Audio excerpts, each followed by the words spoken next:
जय हिंद दोस्तों। आज मैं रासो साहित्य से संबंधित अपना दूसरा वीडियो लेकर आपके समक्ष उपस्थित हुआ हूँ।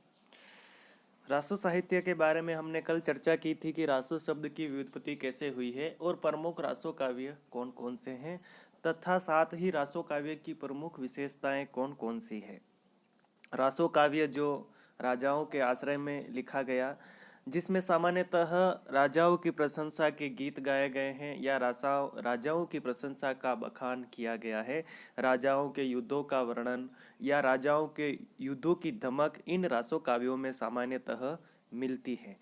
इसके साथ ही श्रृंगार से संबंधित कुछ काव्य भी थे, जैसे हमने बिसलदेव रासो के बारे में पढ़ा था, जो श्रृंगार रस से संबंधित एक महत्वपूर्ण रचना मानी जाती है। आदिकालीन जो श्रृंगार रस की परंपरा शुरू होती है, श्रृंगार काव्य की जो परंपरा बिसलदेव रासो से शुरू होती है, वह अजस्र धारा के रूप में रीतिकाल तक बहती है। तो इसी संबंध में हम आगे पढ़ रहे थे। आज हम पढ़ेंगे हमीर रासो के बारे में। हमीर रासो, जिसकी मूल कृति तो वर्तमान में उपलब्ध नहीं है। मूल कृति से तात्पर्य क्या है? जो मूल ग्रंथ है वह तो अभी उपलब्ध नहीं है, इसकी प्रामाणिक कृति अभी तक उपलब्ध नहीं हो सकी है। इसके रचनाकार सारंगधर को माना जाता है, जिसका इस रचना का जो रचना समय है वह 1357 ईस्वी सामान्यतः माना गया है। हमीर रासो अभी तक अप्राप्य ग्रंथ है, अर्थात इसकी जो मूल प्रामाणिक कृति है वह उपलब्ध नहीं है। प्राकृत पेंगलम में इस काव्य के कुछ छंद मिले, जिसके आधार पर आचार्य शुक्ल ने इसकी कल्पना की थी। प्राकृत पेंगलम एक ग्रंथ है, एक अलग अलग कवियों की रचनाओं का संकलन है, जिसका संकलन लक्ष्मीधर ने किया था, जिसमें प्रमुख रूप से 4 कवि हैं। एक तो विद्याधर है, सारंगधर है, बब्बर है एवं जज्जल। इन चारों कवियों की रचनाओं का संकलन लक्ष्मीधर ने किया था, प्राकृत पेंगलम नाम से किया था। कभी कभी परीक्षाओं में यह प्रश्न भी पूछा जाता है कि प्राकृत पेंगलम के रचयिता कौन है या रचनाकार कौन है, तो लक्ष्मीधर है। प्राकृत पेंगलम में जिन 4 कवियों की रचनाओं का विवरण मिलता है, उनमें से एक है सारंगधर। तो सारंगधर के कुछ छंद उस प्राकृत पेंगलम में मिले थे, जिनके आधार पर आचार्य रामचंद्र शुक्ल ने हमीर रासो की कल्पना की थी।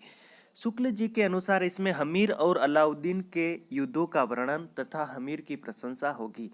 सामान्यतः हमीर, जिन्होंने अलाउद्दीन के साथ युद्ध किया था, या सामान्यतः जो हमीर हम राजस्थान से संबंधित जो राजा है या जो राजपूत शासक हैं, राजस्थान से संबंधित जो राजस्थान से ताल्लुक रखते हैं, तो हम महाराणा हमीर और अलाउद्दीन, इन दोनों के युद्धों का जो वर्णन मिलता है इस काव्य में, सामान्यतः ऐसा शुक्ल जी का मानना है।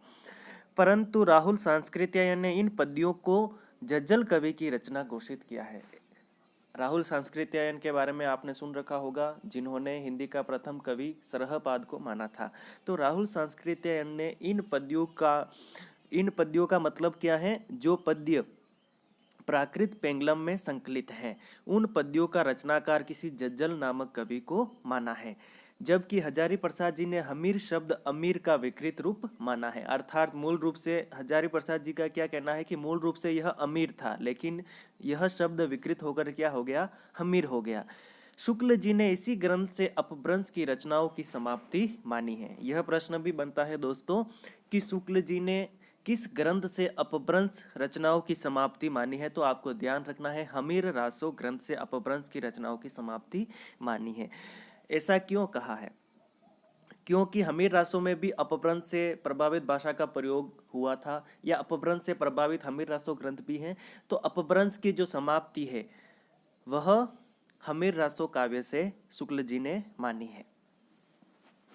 तो हमीर रासो का जो, अगर 2-3 आलोचकों के अलग अलग मत है यहाँ पर, जिसका मैंने उल्लेख किया है, जैसे राहुल सांस्कृत्यायन ने इसका जो रचयिता है वह किसी जज्जल कवि को माना है, और हजारी प्रसाद जी ने इसको अमीर का विकृत रूप माना है। लेकिन सर्वमान्य रूप से हमें यही ध्यान रखना है कि हमीर रासो का जो रचयिता है वह सारंगधर है। कौन है? सारंगधर, यही हमें ध्यान रखना है। अब दूसरा ग्रंथ हम बात करते हैं दूसरे रासो काव्य की, आज के विजयपाल रासो। विजयपाल रासो, इसके रचयिता जो है नलसिंह बाट है। नलसिंह बाट इसके रचयिता है। यह मूल रूप से अपभ्रंश में लिखा गया है। किसमें लिखा गया है? यह मूल रूप से अपभ्रंश में लिखित काव्य है।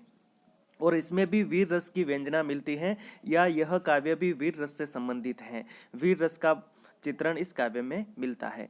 इसमें विजयगढ़ करौली राज्य के राजा विजयपाल और पंग राजा के युद्ध का वर्णन किया गया है। दोस्तों, यह भी वीर रस से संबंधित काव्य है और इसमें भी युद्धों का वर्णन मिलता है, जिसमें प्रमुख रूप से विजयगढ़ का जो राजा है विजयपाल और पंग राजा के युद्ध का वर्णन इसमें किया गया है। यह ग्रंथ मूलतः अपभ्रंश में रचित है, मैंने पहले ही बताया है, इसलिए इसे रासो साहित्य में स्थान नहीं दिया गया है, या रासो साहित्य में इसे स्थान देना उचित नहीं है। इसमें सिर्फ 42 छंद हैं। विजयपाल रासो में सिर्फ कितने छंद उपलब्ध हैं? अभी वर्तमान में 42 छंद उपलब्ध हैं। अगला ग्रंथ है अपना परमाल रासो। दोस्तों, परमाल रासो एक महत्वपूर्ण कृति है। इससे संबंधित लगभग हर कंपटीशन एग्जाम में, चाहे नीट जेआरएफ के लिए हो, चाहे स्कूल व्याख्याता के लिए हो, एक दो परीक्षाओं को छोड़कर सामान्यतः यह प्रश्न प्रत्येक परीक्षा में आता रहता है। परमाल रासो से संबंधित कोई भी प्रश्न पूछ लिया जाता है। तो सबसे पहला जो प्रश्न बनता है परमाल रासो का कि परमाल रासो के रचनाकार कौन है, तो जगनीक है, याद रखना है। और इसका रचनाकाल सामान्यतः सन 1173 ईस्वी माना गया है, लेकिन कुछ आलोचक 13वीं शताब्दी का जो पूर्वार्ध समय है या 13वीं शताब्दी का जो शुरुआती समय है उसे भी इसका रचनाकाल या रचना समय मानते हैं। उत्तर प्रदेश तथा उत्तराखंड में यह आल्हा खंड के नाम से यह काव्य प्रचलित है। उत्तर प्रदेश जो पहले क्या था, उत्तराखंड और उत्तर प्रदेश दोनों एक ही राज्य थे।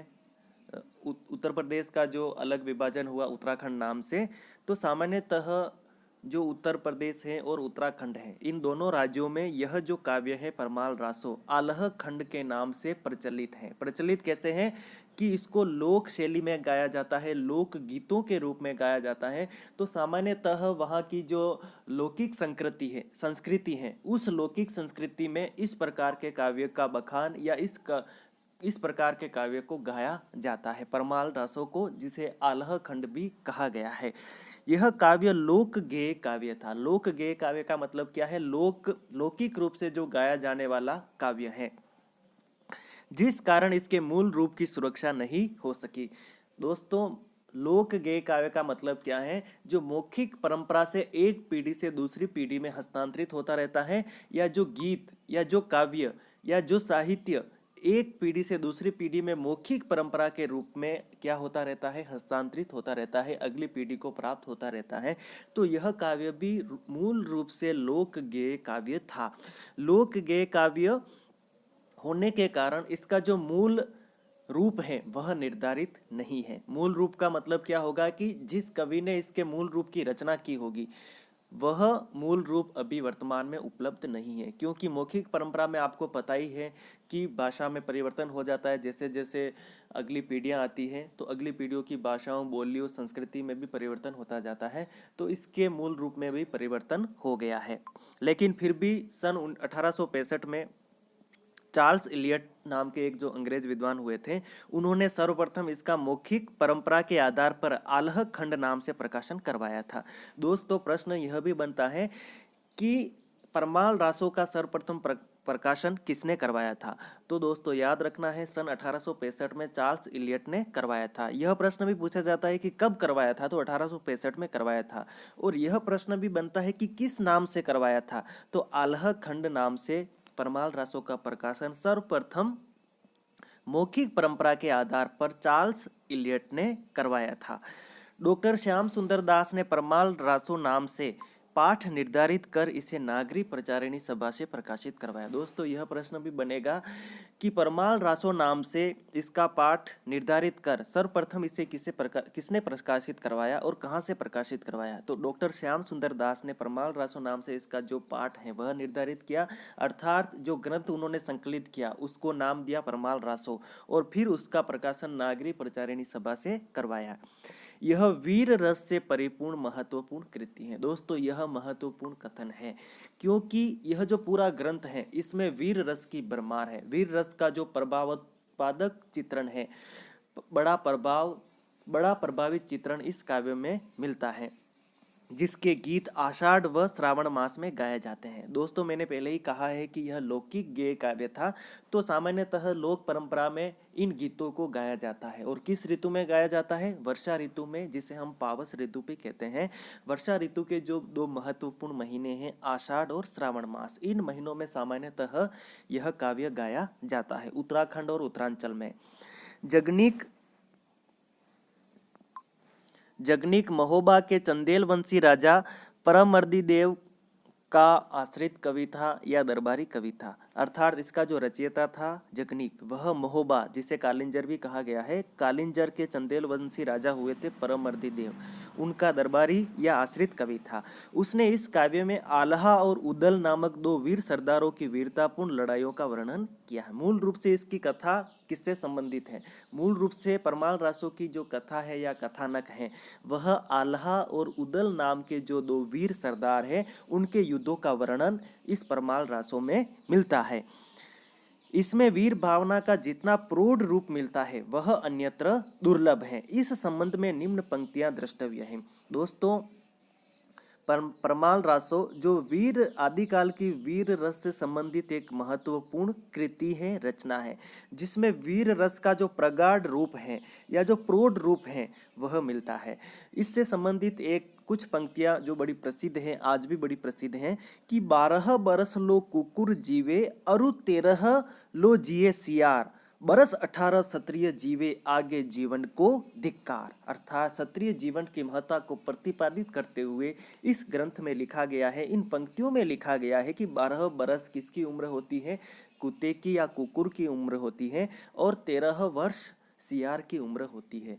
लेकिन क्षत्रिय की जो उम्र है वह सिर्फ 18 वर्ष होती है, और जो आगे जीने की इच्छा रखता है उसे क्या है? धिक्कार है।